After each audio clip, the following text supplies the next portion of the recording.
Hello guys, welcome to the channel. तो आज हम बात करने जा रहे हैं इंडियन फाइनेंशियल सिस्टम के बारे में। तो वीडियो को शुरू करने से पहले आपसे एक हम्बल रिक्वेस्ट है, प्लीज चैनल को सब्सक्राइब कर दो एंड लाइक एंड शेयर करना मत भूलना। तो सबसे पहले एक इंट्रोडक्शन लेते हैं कि देखो फाइनेंशियल सिस्टम होता क्या है। ये नेटवर्क है फाइनेंशियल इंस्टीट्यूशंस का which are dealing in variety of financial instrument, जो कि अलग अलग तरह के फाइनेंशियल इंस्ट्रूमेंट में डील करते हैं और साथ ही साथ मनी ट्रांसमिशन और क्रेडिट फैसिलिटीज जैसी एक्टिविटीज में भी डील करते हैं। अगर मैं शॉर्ट में आपको समझाऊं तो फाइनेंशियल सिस्टम एक फाइनेंशियल इंस्टीट्यूशंस का ग्रुप होता है जो कि पैसे से रिलेटेड एक्टिविटीज में डील करते हैं। ठीक है। अब फाइनेंशियल सिस्टम का रोल क्या है? फाइनेंशियल सिस्टम क्या करता है? लेंडर्स एंड बोरोवर्स, जो इसको पैसा उधार पे देना है और जिसको पैसा उधार पर लेना है, उनको फंड्स को एक्सचेंज करने के लिए एक साथ लेकर के आती है।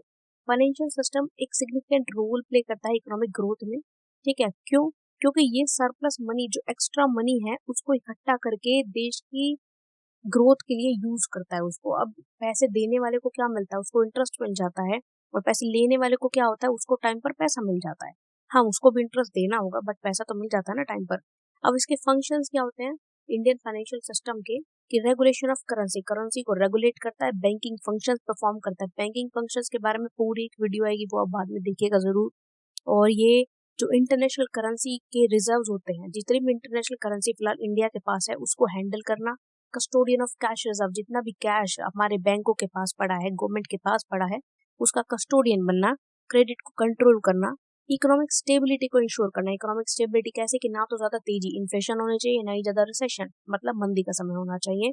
मेंटेन लिक्विडिटी, लिक्विडिटी को मेंटेन करके रखना कि ना तो कैश आउटफ्लो ज्यादा होना चाहिए, ना ही कैश इनफ्लो ज्यादा होना चाहिए, मेंटेन रहना चाहिए। ठीक है। लिक्विडिटी मतलब कैश में जो ट्रांजेक्शन होती है ना, वो भी प्रॉपर प्रॉपर चलती रहनी चाहिए। ठीक है। प्राइस डिटर्मिनेशन में भी हमारा इंडियन फाइनेंशियल सिस्टम बहुत बड़ा रोल प्ले करता है। रिस्क मैनेजमेंट करता है ये, और इम्प्रूव एफिशिएंसी, सारे बैंकिंग सेक्टर अच्छे से काम करे, ये हमारा इंडियन फाइनेंशियल सिस्टम इंश्योर करता है। Long term growth to itself, और ये अपनी खुद की ग्रोथ कैसे करनी है वो भी देखता है। अब ये सारे फंक्शंस कैसे कैसे परफॉर्म होते हैं ना, उसके बारे में हम आगे बात करेंगे, बिकॉज ये सिर्फ एक इंट्रोडक्शन चल रहा है, ये इंट्रोडक्टरी वीडियो है, इंडियन फाइनेंशियल सिस्टम का ओवरव्यू है। अब हम देखते हैं इसके कंपोनेंट्स। तो देखो यहाँ पर 4 कंपोनेंट्स हम पढ़ेंगे। Indian financial institution, like bank हो गए हमारे।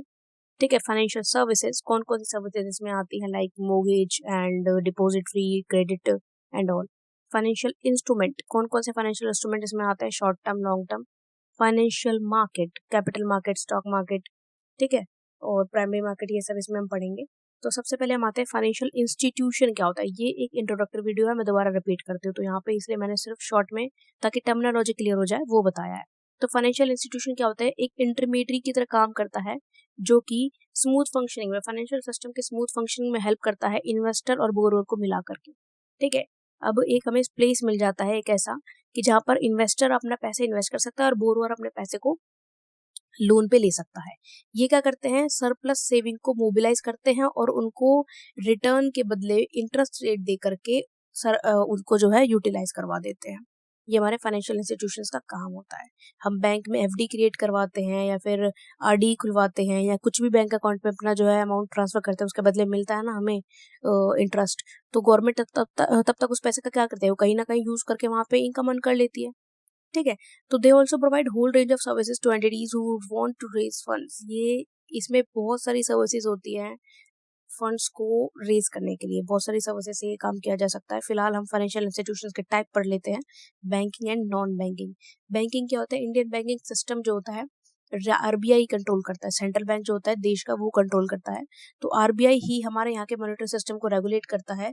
हमारे यहाँ के जो कमर्शियल बैंक है, कौन से लॉ के अंडर काम करते हैं? वो बैंकिंग इंस्टीट्यूशंस एक्ट 1949 के अंदर काम करते हैं। अब बैंकिंग सिस्टम के भी 2 पार्ट होते हैं। ऑर्गेनाइज, जिसमें commercial bank, cooperative bank, regional, rural bank आते हैं। और नॉन ऑर्गेनाइज होता है, जो कि अनऑर्गेनाइज सेक्टर होता है, जिसमें इंडिजीनियस बैंकर्स, मतलब एक अकेली company types and money lenders आते हैं। ठीक है। अब नॉन बैंकिंग क्या होता है? फाइनेंशियल इंस्टीट्यूशन जो कि बैंकिंग सर्विसेज तो देते हैं, लेकिन उनके पास बैंकिंग का लाइसेंस नहीं होता गवर्नमेंट की तरफ से, वो नॉन बैंकिंग होते हैं। ठीक है। इसमें हमारे insurance firms, venture capitalist and micro loan organisations आती है। अब इंडिया की कुछ फेमस फाइनेंशियल इंस्टीट्यूशंस के नाम बता देते हो, आपको समझ में आ जाएगा कि किन की बात यहाँ पर हो रही है। नॉन बैंकिंग में आते हैं Bajaj finance, Mahindra finance, Shriram finance, Muthoot finance, Indian railway finance corporation, और भी बहुत सारी। ये सिर्फ कुछ फेमस उनके एग्जाम्पल्स थे। ठीक है। ये क्या करती हैं? आपको आपके मनी को इन्वेस्ट भी करवा देंगे, बोरोवर का काम भी करवा देंगे, मतलब आपको पैसे बोरो करने हैं तो वो भी हो जाएगा, लेकिन प्रॉपर बैंकिंग सर्विसेज नहीं दे पाते। फाइनेंशियल मार्केट वो मार्केट होती है जहाँ पर कि हम सिक्योरिटीज में ट्रेड कर सकते हैं, जैसे कि स्टॉक में, bond market, forex market, derivative market. इसके भी टाइप होते हैं, मनी मार्केट और कैपिटल मार्केट। अब हमारी कैपिटल मार्केट क्या होती है? कैपिटल मार्केट हमारी एक ऐसी मार्केट होती है जहाँ पर हम स्टॉक्स में ट्रेड कर सकते हैं, बॉन्ड में और करेंसीज में ट्रेड कर सकते हैं। ये मार्केट जो होती है हमेशा लॉन्ग टर्म फंड्स में इन्वेस्ट करने में ज़्यादा इन्वॉल्व होती है। और इस मार्केट को कौन हैंडल करता है? सेबी और आरबीआई मिल करके करते हैं। सेबी मतलब stock exchange board of India. अब मनी मार्केट कौन सी होती है? मनी मार्केट एक ऐसी मार्केट होती है जो कि शॉर्ट टर्म फाइनेंशियल इंस्ट्रूमेंट में डील करती है। शॉर्ट टर्म फाइनेंशियल इंस्ट्रूमेंट का मतलब है वो इंस्ट्रूमेंट जिनकी मैच्योरिटी डेट 1 साल से पहले ही खत्म हो जाती है। अब हमारे फाइनेंशियल इंस्ट्रूमेंट क्या होते हैं? फाइनेंशियल इंस्ट्रूमेंट वो इंस्ट्रूमेंट होते हैं जो कि हमारी एक एसेट पर क्लेम को रिप्रेजेंट करते हैं। मतलब एक हमारा चेक होता है, उस पे हमारा नाम लिखा है तो इसका मतलब उसके बदले में पैसे मिल जाएंगे। हमारा बॉन्ड होता है, उस पे हमारा नाम लिखा है, उसके बदले में पैसे मिल जाते हैं। मतलब कोई भी ऐसी चीज जिसपे हमारा अधिकार है और उसके बदले में पेमेंट मिल जाएगी एक ना एक दिन।